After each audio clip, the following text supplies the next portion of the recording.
Hello comrades and welcome to Prague Summarized. This will be episode 3, so we're gonna discuss everything that happened between years 11 and years 15. Starting off with years 11, we did manage to plan and build the third quadrant of our republic together with starting to build the rail construction office, and we did notice that we weren't having enough citizens for us to grow pretty fast. Therefore, we implemented a second orphanage over here that will have children and will populate the area. Moreover, we had a hiccup in year 10 over here at the power. Basically, we needed to hot swap the power due to the fact that this power transformer had all its connections filled up and we needed a free connection. So we did connect other things, but we did forget to connect this part over here. No worries, we will manage to connect it in year 12.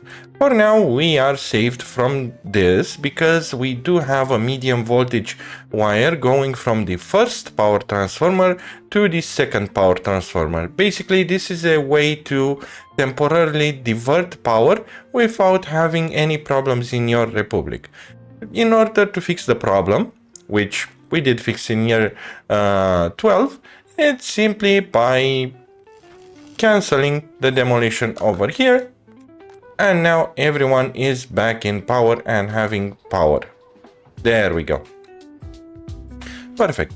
Apart from this, in year 11, we did also manage to plan out a bit the commercial area. Basically, we do have a construction office over here in order to handle everything maintenance related, not building related. Then we do have a storage for our food and electronics and alcohol, a way for vehicles to take that from the storage, and also a meat storage. The big problem over here is this conga line. Basically, all of these vehicles are coming actually from the border. This is another conga line that is coming from the border, and it's quite a large one.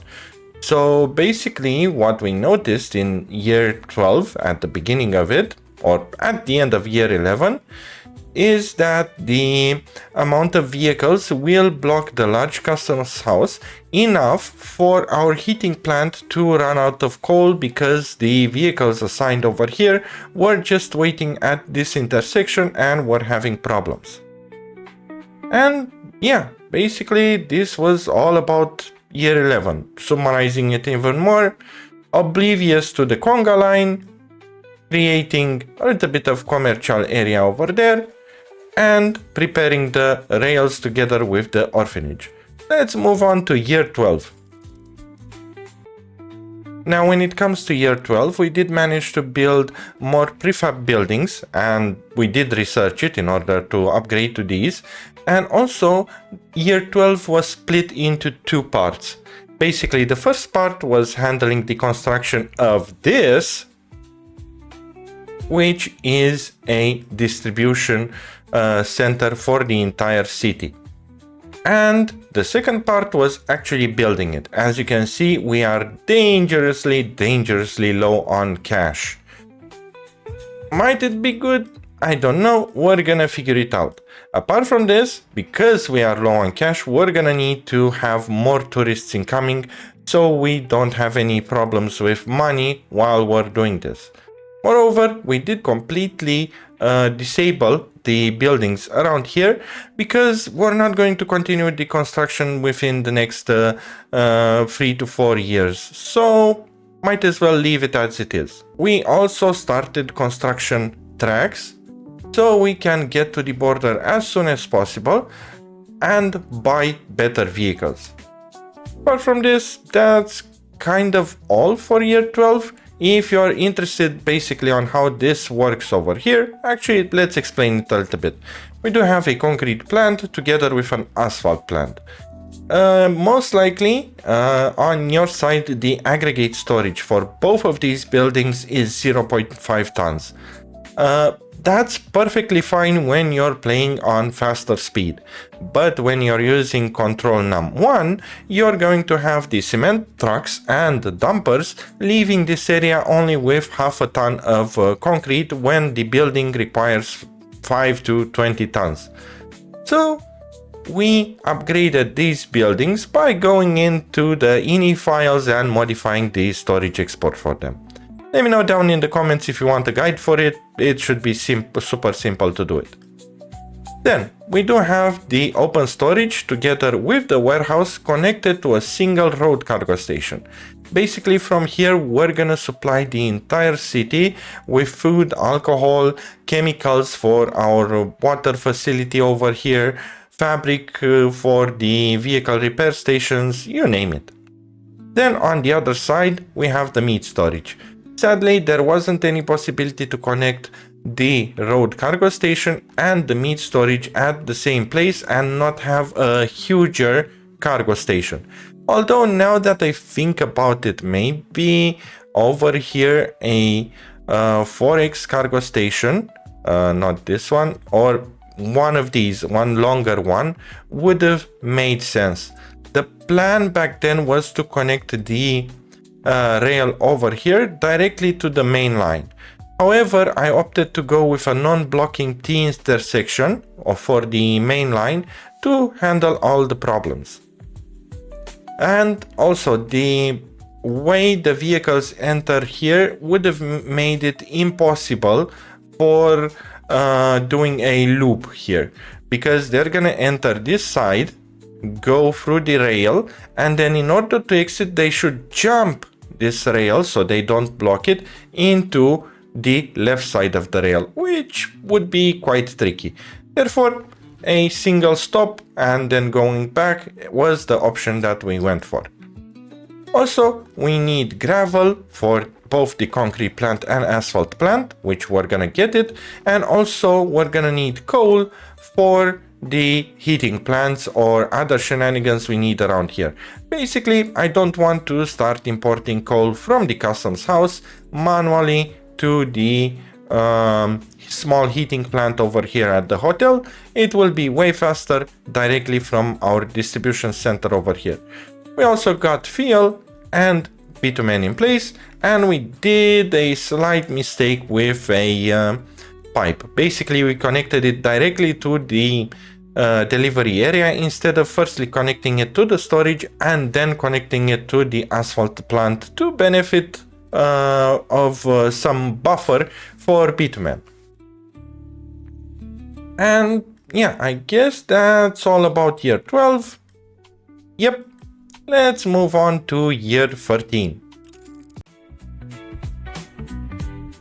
When it comes to year 13, we managed to build almost all of, actually we did build all of the buildings in our distribution center. We do have storages, but currently they are manned by the distribution office we originally planned just for the clothing factory. And yeah, we continued with rail a little bit over here, almost reaching the border. We have very little amount of space remaining until we reach the border. Apart from this, back in year 13, I did not research the maintenance guide. So I was trying to precision guesswork what I should build and when. So I started the vehicle production line and bought my first US vehicle in order to mass produce it. Of course, we're gonna need electricity, water, and sewage being connected over here. Currently, the railway production line is not yet built, and I'm not planning to build it until I am ready. Yes, the money is quite good, but the vehicles, the rail vehicles, cost quite a lot of money. Our first priority would be to replace the current vehicles that we have, so the amount of wear and tear will go down. I did make the maintenance guide. I'll post it down in the description. If you want to check it, go for it. And yeah, was it too early to build a vehicle production line? Yes, it was. But it's a third type of income. The main idea is to spread your income as much as possible so you won't have money problems when it comes to exports. Basically, currently we are only exporting clothes as an item. Now, if we're gonna look for all, we're gonna see that clothes did rise, but they didn't rise in a form where we would have profits. Basically, this thing is a natural rise. If we're gonna look at everything else, a similar rising was happening for everything else. So it's a normal rising, not a huge one. If we wouldn't have sold the clothes, of course, the price of clothing would have been a bit more higher. And yeah, price of food also skyrocketed because we need to import it to our city hotel over here, and the alcohol also started skyrocketing, as we can see here. The vehicle production line will allow us to build vehicles, deliver them to the customs house, and manage to handle the cash flow so we don't have money problems. Let's move to year 14 now. Welcome to year 14. Do you notice something interesting? We did manage to build the main line up to the customs house. Apart from this, we did build the train distribution office, and our trains are already delivering cargo to the cargo station over here and filling the open storage medium. We also built some construction offices nearby together with distribution offices. This will help out delivering the cargo and building the buildings. Sadly, in year 14, my Factorio mentality kicked in. Basically, in Factorio, I'm trying to signal the railway before it's being built. Workers and Resources has a different strategy. Basically, the construction, the train sets that are building the rail, the track builders, sorry, the word didn't come to my mind, are working just fine without signaling, and for them important is to use bidirectional signals. Don't worry if you have bidirectional signals around here, as long as you do an example, let's say like this, your custom lines and distribution offices will make sure to pick the right line so they go to the right place. But the construction vehicles, they need to turn around most of the times. Because we added so many signals, we were extremely frustrated with the building over here. Was it good? No. Was it bad? Yes. But it's something we're gonna live with. You'll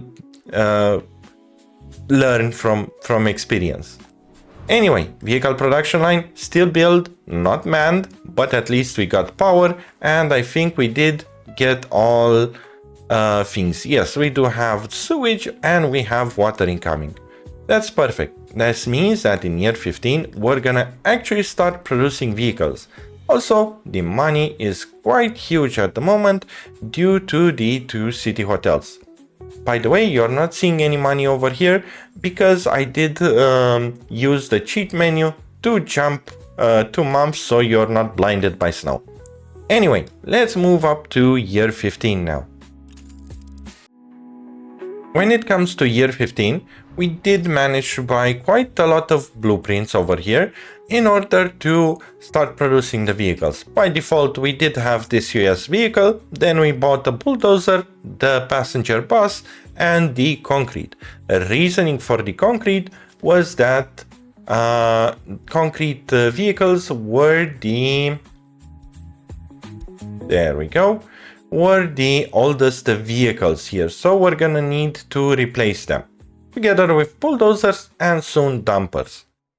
Anyway, by replacing these vehicles and scrapping the old ones, we assure that the vehicle production, the vehicle repair station over here will not be overloaded with repairing vehicles, and also we might be able to build the meat delivery system so we don't rely on very slow and small capacity vehicles to deliver all of the needed materials around the city, basically meat.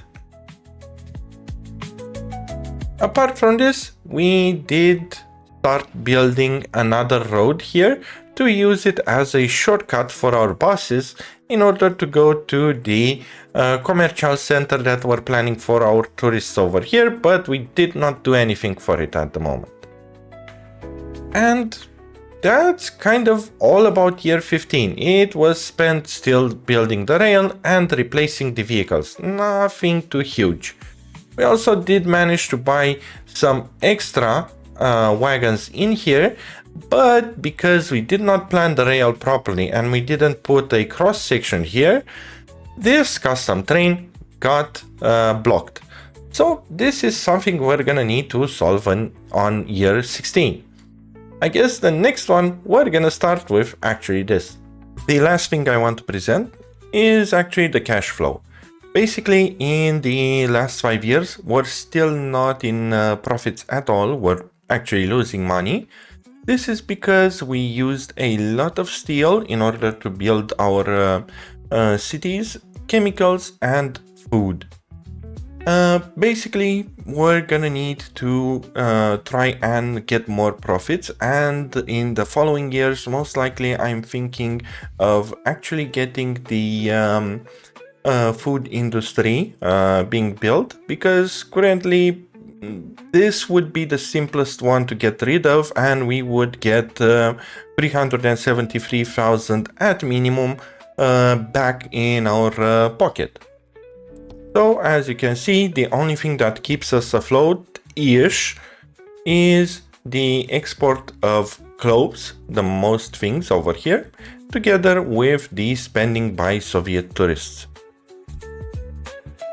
Well, anyway, that's kind of all I added to build in the 5 years. And thank you for watching. Thanks for my channel supporters over here. And until the next video, I'm the Honey Badger and I'm out.